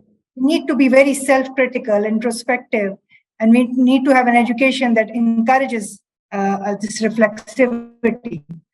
So I would advocate a decolonial attitude. Decolonial struggles, they indicate the presence of a critical attitude that is remarkably different from the Enlightenment historico-critical attitude. So the decolonial attitude not only motivates the critique of the self and of global structures and patterns, it also generates new subjectivities and also new social formations for organizing and resisting modernity, coloniality. Then I can see a visible change, which is already, you can sense it's around the world for some time, for some years at least. So Eurocentrism is already, it is being challenged in global academia, starting from Rhodes Must Fall movement in University of Cape Town in 2015. We see active resistance in educational institutions, as well as in the streets and media in the shape of student-led campaigns, like Why is my curriculum white? We had a very strong movement led by students in Britain, questioning why is my curriculum white? And then we had this from University of Cape Town, we had Rhodes Must Fall, moving to Oxford as well. And this movement was again accompanied by another movement, Fees Must Fall. Then we have these series or many discourses around decolonizing universities, libraries, museums, social sciences. So these campaigns are very, very active in the global academia. They're also very active on streets. The movements like Black Lives Matter, the movements like Me Too, these are the movements who are posing serious threat to colonial Eurocentric ways of living and knowing. So speaking of myself as a scholar of peace, I was always perturbed by the Eurocentrism of peace studies. Now, peace studies is a discipline which is always the term violence is at the center of peace studies. So, and it is basically the Johan Galtung's definition of structural violence, which is at the foundation of peace studies. So peace studies has always remained very concerned about not only direct violence, but indirect forms of violence as well, like structural and cultural violence. But one violence which remains largely overlooked in peace studies as well is epistemic violence, as described by Gayatri Spivak. So Eurocentrism is very much there in in the domain of peace studies as well. So I initiated a center which is called the Center for Critical Peace Studies in Pakistan that aims to amplify the voices of the Southern racialized, colonized people in peace and security studies, the voices that we seldom hear about. In line with the spirit of peace studies, the center is open for all interested scholars from the multiple domains and disciplines. It welcomes diverse perspectives, theoretical, methodological approaches, with a focus on making a real impact on ground. So this is one of the efforts which I'm doing currently to change things, especially in my context. So we aim to build an active international scholarly community that examines the problems of peace and justice from the perspective of the global South. We aim to build stronger South-South connections and make space for the Southern perspective in international relations, peace and conflict studies, security studies, and strategic studies. So I think such efforts must continue in academia and in the real world as well. Thank you, Fatima. I'm reminded of Ivan Illich, who wrote a book a long time ago about deschooling society. So I think you're talking about deschooling also in multiple ways. That moves us to Asad. For some reason, we still are not able to contact Sandew Darity. Please go ahead, Asad. Okay, so we're talking about how to counter Eurocentrism. And I think that the main battle is on the grounds of knowledge. But even before that, decolonizing the mind comes first, because anyone who has been schooled in Western education has had 20 years of indoctrination into thinking that there is only one kind of knowledge. There's the adjective Western should not be placed before knowledge, because that's all they have seen. There's no other knowledge that has been taught to them. So this is the central tool for indoctrination. And until we develop an alternative to Western education, we cannot counter Eurocentrism. So where to begin? I have made a lot of progress on this, but it is exactly as Sandew Hira said, it is going to be on a course by course basis. So discipline by discipline, course by course. And this is a long and slow and painful process. So the first step is to have people understand that no, Western knowledge is only a small subset of human knowledge. If we look at the human intellectual heritage, hundreds of thousands of scholars have labored over centuries to put together the stock that has come to us, of which Western scientific knowledge is a very small portion. And the first question that we must deal with as human beings is, what is the purpose of my life? What is the best way I can use the few years that I have on this planet? This is extremely precious. Now, through all of your courses, your biology and chemistry and physics, you will not find an explicit answer to that. But there is an implicit answer hidden beneath, which is assumed without any actually explicit discussion. Otherwise, people would see through it. And that is that our lives are meaningless. We create meaning in them ourselves. And so you can do, so there is no, this question itself, according to positivists, what is the purpose of my life? This is a meaningless question. So that is I think the place to start, that this is not a meaning question. It has been debated over the centuries by many different philosophers and many different, even within the Western camp, who say that life is meaningless. There are three schools of thought. There are the existentialists who think that we can create meaning. There are the Derrida and the school of thought, which is the Dadaists. Deconstruction. Which say that life is meaningless and we can learn to live with it. And then there is the people who say that is really life worth living if it is meaningless? Suicide is the only question. So these are the questions that are worth looking at. I mean, if you're people who are atheist without understanding the consequences of being an atheist, without understanding what Nietzsche said about how we have killed God and the tremendous consequences that flow from this. They've never been taught to think of the bigger questions in life. They've just all been taught how to do mathematics and calculus and how to be a part of a machine. Nobody has been allowed. I mean, the system doesn't encourage people to become people. It encourages them to become parts of the capitalist machine for the production of wealth. So all of the eccentricities and the personal quirks are sanded out of you as you are turned into a gear and a cog and a sprocket in a machine for the production of knowledge. And economics exactly teaches us that you are just a unit of labor within the production function. It doesn't occur to people that we are human beings and the production of wealth should be subordinate to our purposes and our needs and our uses, because we are just an input into the production function. So this is the training which we go in with. So this is actually a battle plan, in the sense that I have actually developed courses in econometrics and in statistics and in economics, which show that all of what is being taught, as I learned myself from personal experience, everything I was taught at Stanford University in the economics PhD was complete nonsense. And this is something which is easily proven and known to many people. I mean, and the heterodoxy. But the heterodoxy isn't allowed any voice on the scene. There's just the new school which has survived, and even that is not very active. They also have made too many compromises. So they used to be much more strong. The alternatives, but now the alternatives have been removed from the menu of thought, and unless we can reintroduce them in university education, and again, I think that the opposition is too strong to be overcome in the West to heterodox ideas. So this revolution will have to be done outside the mainstream of capitalist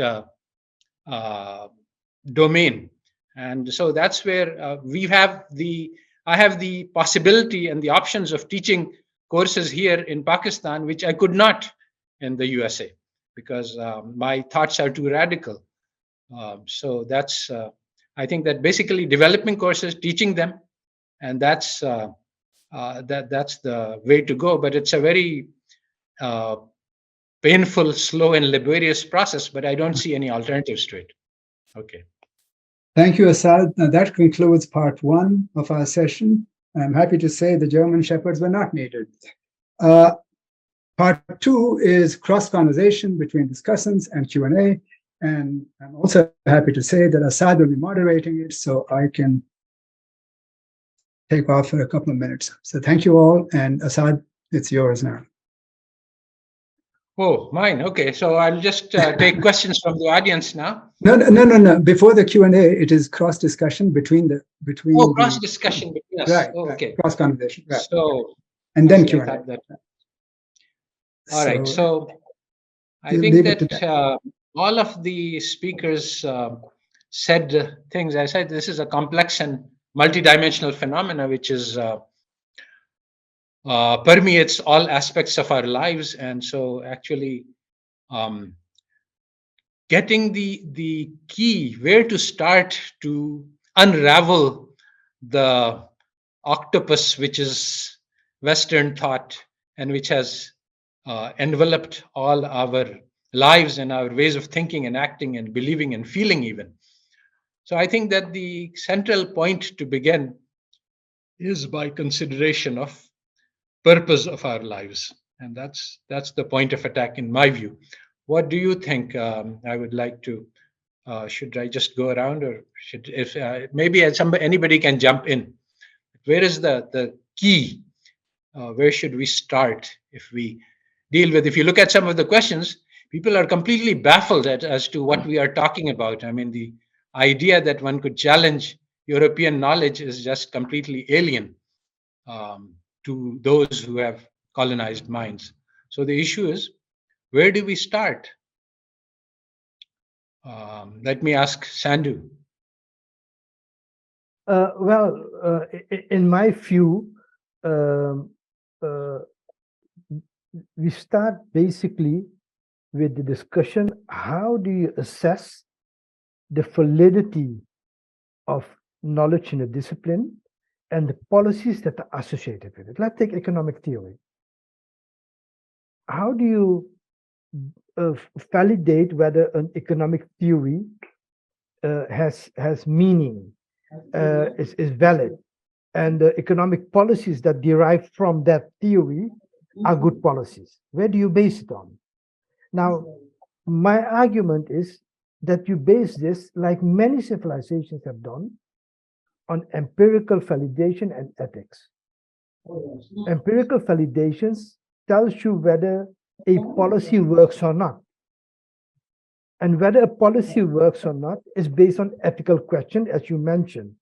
What is the purpose of life? Why are we setting up a system of production, consumption, financing of goods and services? And there are two views of it in the European Enlightenment. The liberalist view has this value of individualism and argues that the best way to set up an economic system is based on the ethical value of greed. They don't call it greed, they call it maximum profit, the invisible hand. And then they argue that markets and private ownership of means of productions are the best way to ensure such an economic system. Empirical validation tells you that is just not true. This economic system, named capitalism, has produced immense suffering for the majority of the world and immense wealth for a small minority of the world. That's empirical validation. Now, The other system is Marxism. And Marxism argues we are not an ethical theory. We are a scientific theory. And the basic concept of Marxist economic theory is the theory of labor value, where Marx argues that the source of value is labor power. Going back to Ricardo and so.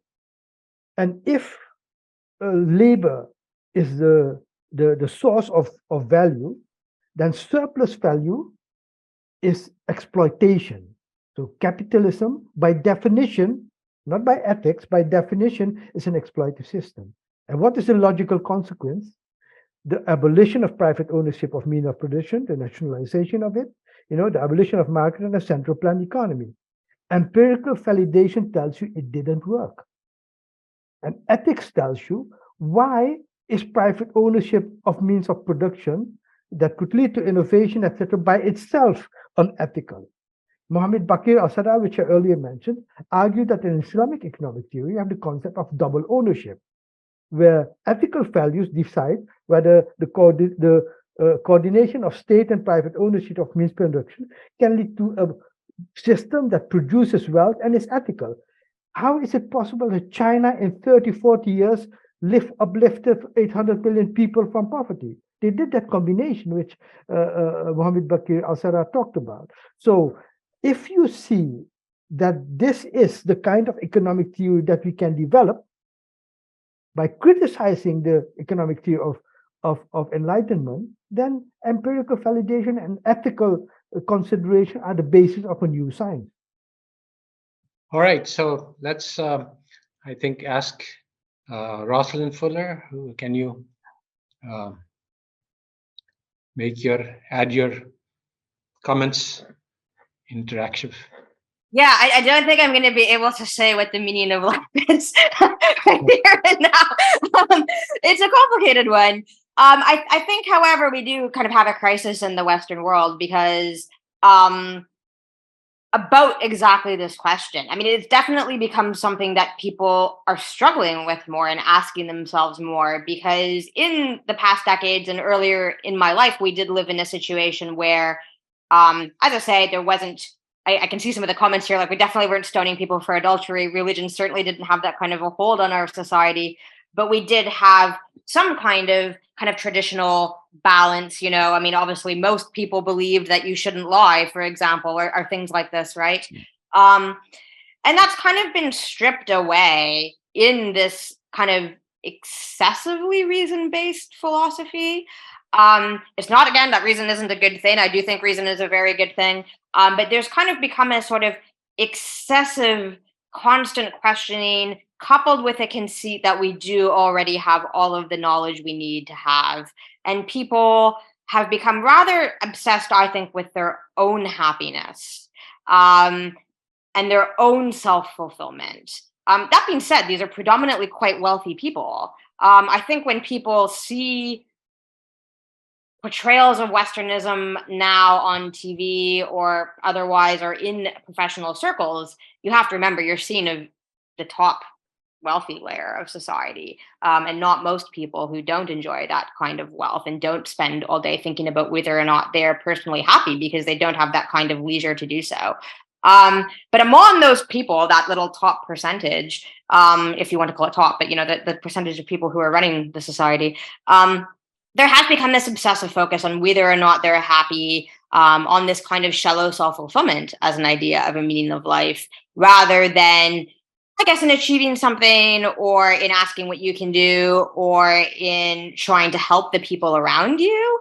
There used to be an old-fashioned saying in European society, which is like, charity starts in the home, which was supposed to mean that rather than thinking about fixing the whole world, why don't you just look around at the people in your neighborhood or in your area and think about how you can help them, or if you can make their lives better in some way, and that will probably be enough to keep you really occupied.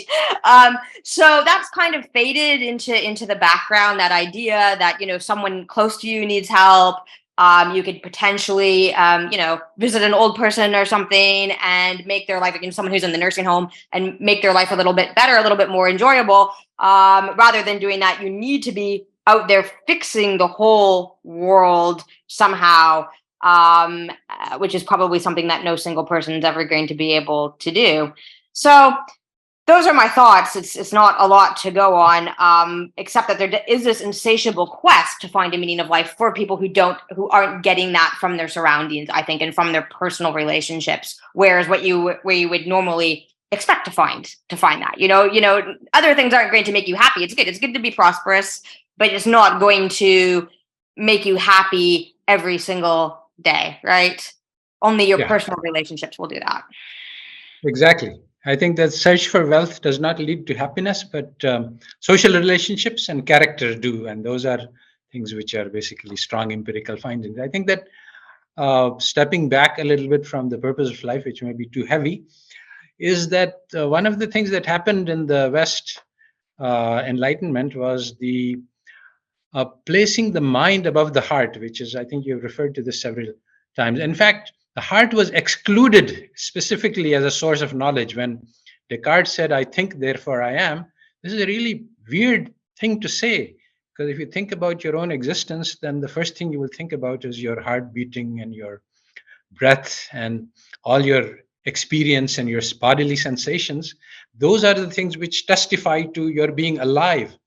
But he excludes all of that and goes to the very weak capability of thinking, which even he stumbles upon, in the sense that I think already assumes the existence of I. So the argument is flawed, because the conclusion follows, is contained in the premise. You really learn nothing. So this exclusion of heart as a source of knowledge has been a real, I think, the source of the fundamental epistemological problem. And it is the heart which allows us to recognize meaning and purpose, not our heads. All right, so let me ask Tung-Yi to add to this conversation. Well, what's struck me as you were talking, Asad, is the fact that I guess so much of our lives are just bound to economic preoccupations. The cost of decolonizing, or the cost of going against Eurocentrism, becomes very high, personally, at one level. I think that seems to be the challenge. Most of you are academics. I was in academia I've been in academia for the better part of the last 20 years. And as Fatima said before, if you're not Eurocentric, you're not a credible scholar. I think this is the fundamental problem. But it's tragic. It's tragic precisely for the reasons you stated, Asad.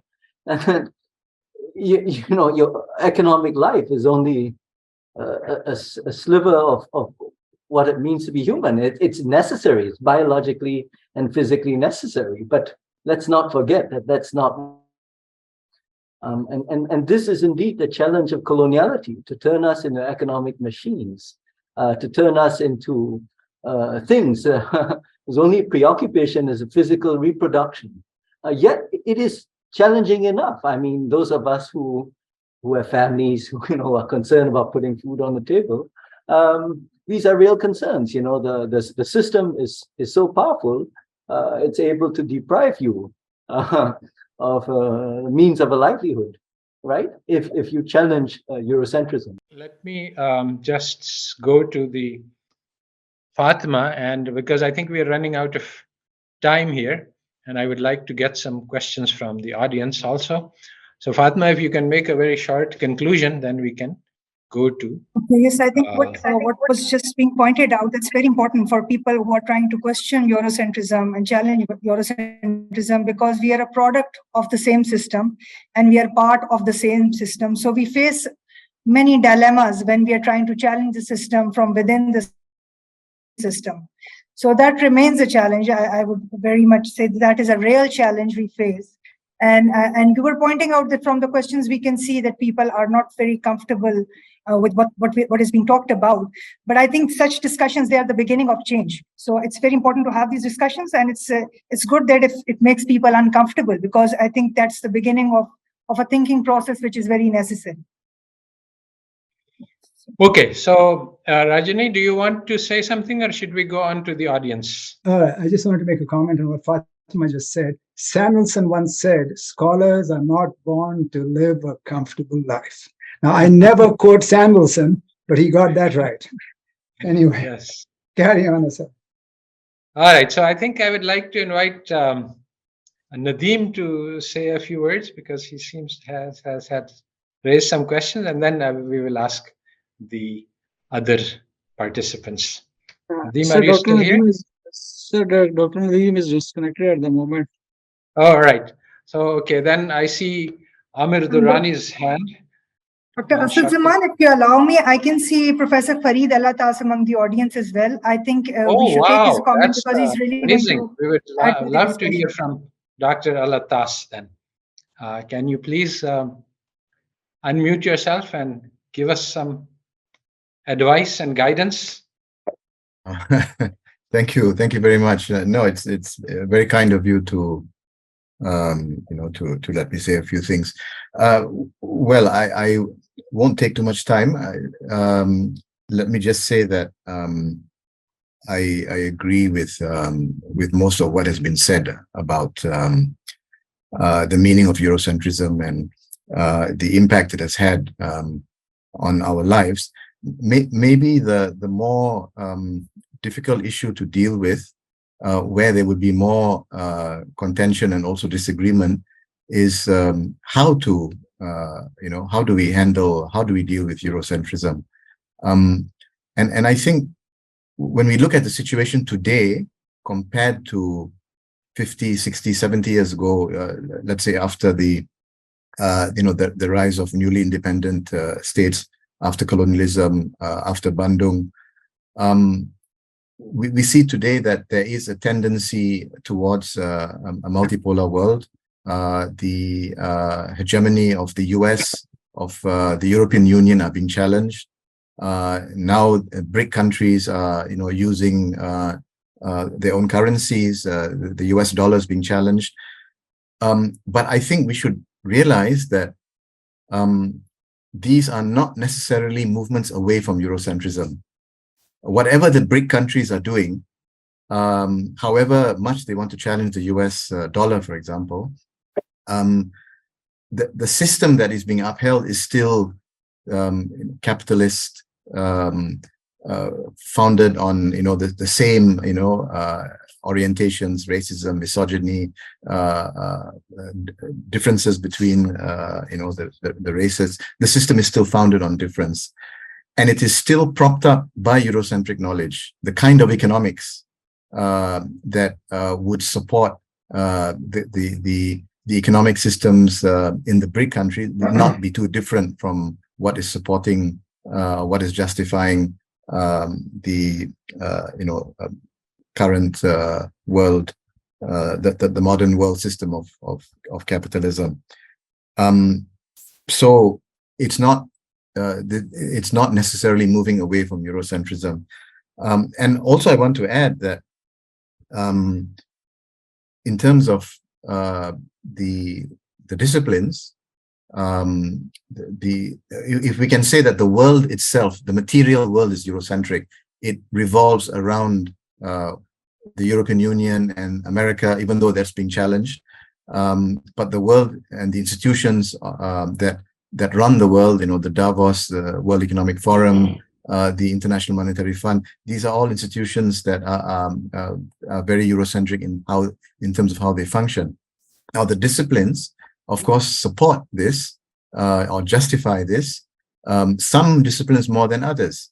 I would say economics and international relations are far more Eurocentric than sociology or anthropology.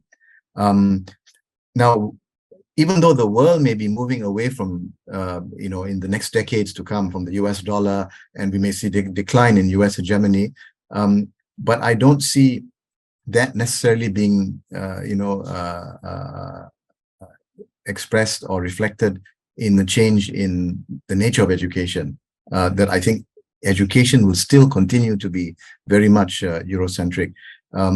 As long as we have capitalism, education, academia is also capitalist. The dominant values that drive academia are for the sake of to feed into the economy, to prop up in productivity and investment and so on. The center may change from the US to elsewhere, but as long as it's still a predominantly capitalist system, then education will continue, academia will continue to be capitalistic and extractivist. I see our task in terms of breaking the structures of academia as very difficult. I'm very pessimistic on that front. At an individual level, as scholars, as Dr. Asad was saying, he can teach the way he wants to teach in Pakistan. We can all, I think a lot of us can do that, because especially at the level of the universities, in tertiary education, we have some autonomy, but changing the entire, education system in a non-Eurocentric manner, I think is a far more difficult task, and may only come about when our ministries of education think differently, when the ministers of education think differently, when the vice chancellors or the presidents of the universities think differently. This is my, few points. Thank you. Yes. Okay. Thanks a lot for your intervention, and I agree with you, but I think that I'm more optimistic, because I think that the current Western educational system, which I've experienced in depth, is extremely inefficient as a source of knowledge. And I mean, you can teach mathematics far better than what I was taught at MIT, and you can teach economics far better than what is currently being taught at Harvard and Stanford. And I know how to do it also. I know how to teach students so that they will understand what the Great Depression was, how the global financial crisis took place, what is the nature of money. And these are the things which PhD in economics does not teach you.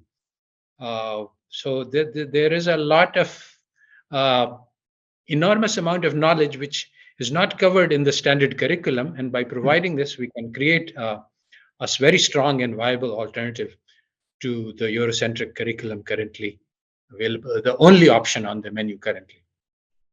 All right, so let me take some questions from the remaining audience. Let's see, Amir Durrani has had his hand up for a long time, so let me ask him to.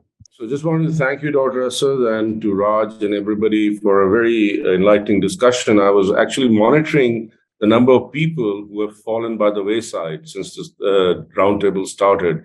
And I think that in itself, to me, raises a question on, do we really want to think beyond wealth and creation of wealth? But here, Dr. Saab, I'd like to bring you back to your first question. And my question is related to saying that in my case, let me put a qualifier: the diversity of thought and feelings for me is the essence of human life, right? It is a much needed thing. However, when you say, what does life mean? I, in my journey, have decided that adding value to society is what human life means. Now, if we take that as a pretext, then actually the whole discussion that I've heard has now turned to tools of how to decolonize this Eurocentric thought, which I think in itself makes it a bit like a battle. So my question to you is, let's assume that, adding value to human life, humanism is what really life is about. Then it takes you to the question, what is value to a human being, right? When you say, I want to add value, what does value mean to a human mind? Is it really the value of developing a mind, the peace of mind, or is it maximization of value in terms of means, which is what we have been debating this whole Eurocentrism is about?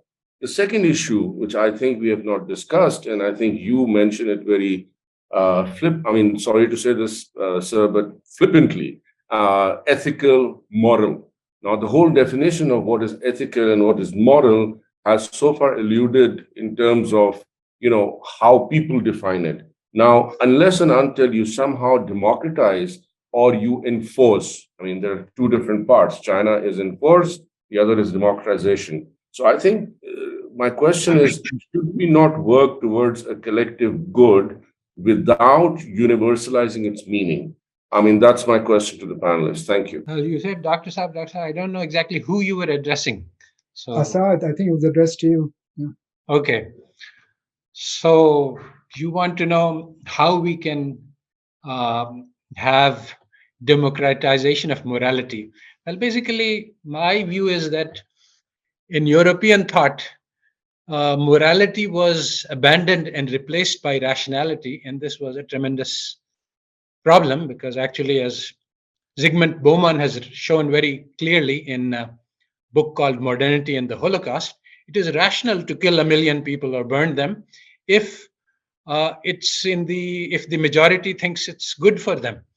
And so this Holocaust was not an aberration, it was a manifestation of modernity. And so if we decide that it is reasonable to nuke Russia, then there is no moral consideration, no compassion which can hold us back. So the reintroduction of the heart is essential. Now you ask the standard rational question, but what is morality? As if this is a great stumper, as if nobody has an answer to that. But that's nonsense. There is universal agreement that it is wrong to kill innocents. And many principles of moral are just built into human beings. They did experiments on newborns where they show very young babies, somebody doing injustice to another in terms that 6-month-olds can understand. And then they monitored reactions, and they found that 6-month-olds don't like injustice being done. They don't like zulm. They don't like oppression. And so these moral values are built into us, built into our hearts. And that's what Rajani also said, that human beings are by nature social. And we are, if you want to be secular, evolution has trained us to live in communities, to be sociable, to enjoy being loved, and to enjoy loving. And all of this is removed and essentially removed as part of our capitalist education. I mean, we are not trained to be sociable. We are trained to be parts of a machine. We're trained to work from morning to night in order to make money and neglect our families and our friends. And you see more and more of that going on in the world as capitalism influences our minds and hearts. So let me ask Can I just say one thing here? Yeah, sure, please, go ahead. Yeah, my energy level is not high because I didn't sleep last night, but this is something I think I may have spent more time on Eurocentrism than anybody on this panel, only because that's all I've ever done. So there are certain things that I've learned. So let me just share that with you. And I'm not looking for agreement. I've never looked for agreement. This is what I know. If it's useful to you, keep it. If it's useless, discard it. That's how I view it. You know, in my investigations, I've done anthropology, I've done sociology, economics, political science, and these are all meaningless terms. You know, ultimately, there is a totality, an organic unity called human beings, and all these things are part of it. So in my anthropological study, this is my discovery. The first basic social unit is a mother-child relationship. The first moral relationship is also the mother-child relationship. So all morality springs organically from that source. So the baseline morality is what the mother has to do to preserve the infant, because otherwise the species won't continue. So this is natural, it's part of us, it's natural and social at the same time. So morality is not a philosophical question in the way in which Europe and European science poses. In fact, they make everything, a sort of a discussion issue. Some things are basic. We are programmed. That's why I said instincts. You will never find instincts discussed in social theory. And the reasons for that, and I can't say all the things I know, it'll take me too long. So let me just say, So morality is not an open question, it's a closed subject. It comes from the first social relationship, genuine social relationship, mothers and children, and it's the first moral relationship, and all other kinds of moralities are spin-offs from that. So that's a very short answer from a guy who hasn't slept, so don't push me any further. I can't go any further. I'll leave it at that. No, I think that was great. I don't see any other hands. Oh, I see. Shaukat Hamid Khan. Yes, please. But I think we should think about ending this. We've been going at it for 2 hours now. But go ahead, Shaukat Hamid Khan.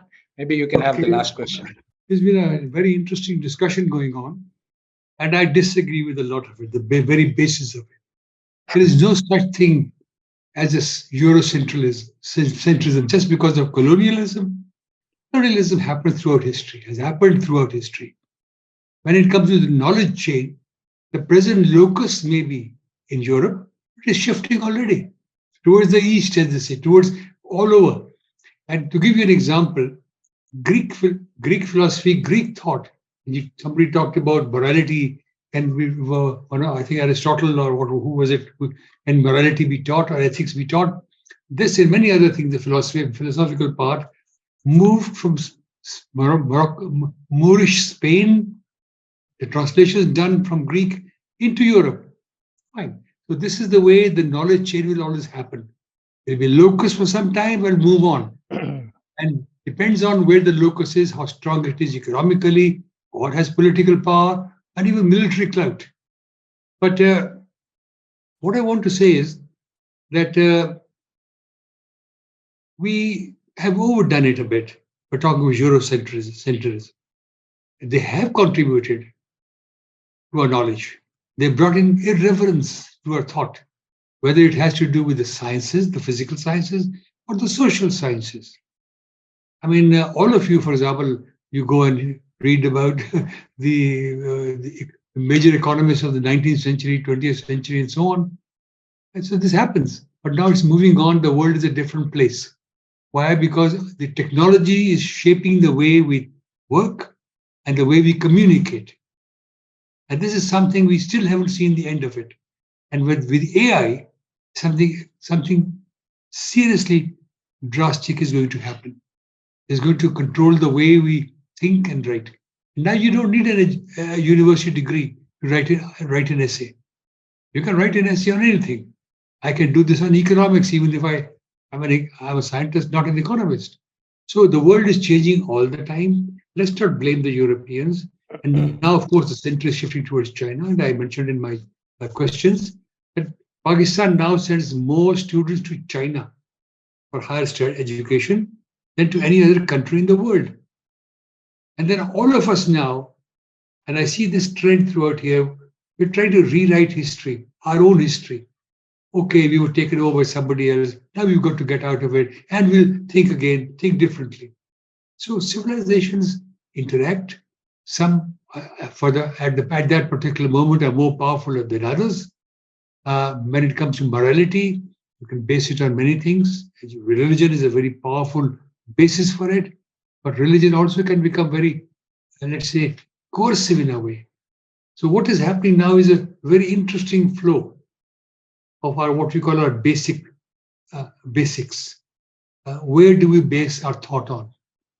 Is it for the human good? Do we plan only for the next life and give this world over to everybody else to make use of? So these are very serious questions, and I'm afraid the Eurocentrism was a bit too much. Thank you for letting me speak.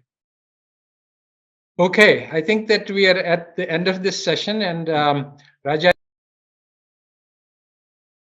Yeah, thank you, Asad. There's just one thing I wanted to say. It's sort of a continuation of my brief talk. I want you to please think about this. For whatever reason you might think, Europe has given us 2 world conflagrations and is now actively preparing for a third. Now, you have to wonder, no other continent has done this. There's got to be some philosophical reasons, some ideological reasons. And that is what I try to focus on. So my approach to Eurocentrism is not just as a philosophical concept, but that it has tremendous consequences for behavior, for actions. And therefore, I suggest we think again, is the modernist paradigm as derived from Europe the right way to pursue? And I gave you the examples. I said, it boils down to asocial individualism and greed, selfishness and greed. Put them together, and what do you get? You get this modern world at which the transatlantic societies are at the very center.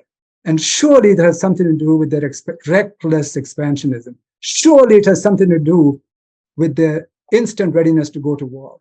To protect what? To protect empire, to protect profits, to protect, to seize resources. So there is a connection, a very easy connection for those who think, between Eurocentric modes of thinking and the actions that follow. So if nothing else, consider, Europe has given us 2 world wars, they're ready for a 3rd. Are we still going to worship the ideologies that went into that helped move that whole society forwards? I would hope not, but that's personal. All right. Thank you all very much for this, and thank Asad. And Asad, if you want to say anything concluding, please go ahead. No, I would like to thank all the participants for their patience and listening. And I hope that something productive will come of this. We have been discussing separately on collaborations on the way forward. It's not just talk. So I would like to just conclude and say that there are many lines, many paths going forward, and some collaboration. But I think that the main thing we need to do is to package this information in bite-sized pieces, starting from undergraduates, because that's my domain, but actually needs to be started from elementary school. And in fact, there are people working on this, but all the efforts are very piecemeal and not very complete. I've seen, and people have sent me syllabi to look at, and basically Eurocentrism creeps in your mind in different places. It's very hard to get rid of because it's so entangled into all parts of our lives. So writing a truly non-Eurocentric text is a difficult job, but that is what we need to do in order to make progress. And I think all of us have something to contribute because it's a very complex and multidimensional phenomena. But we need to package it into bite-sized pieces for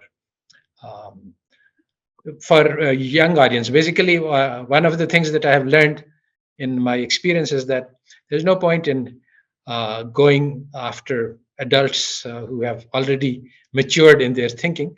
The only place where you can make an intervention is with students who have fresh and open minds and are open to alternative perspectives. And they are very eager and open to learn. And you can easily show them how the conventional Eurocentric thought is wrong.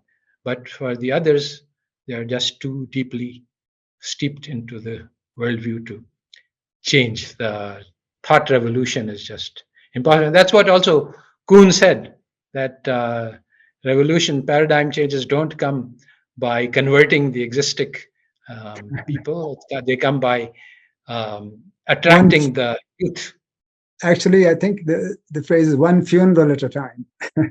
Yes, science progresses one funeral at a time. That was that's right. The invention. That's right. So let us say that this project has been useful for all of us, but to be continued. I think that's the best way to close this. To be continued. Well, thank you all. Yeah. Thank you all. Bye-bye. Thank you. Bye-bye.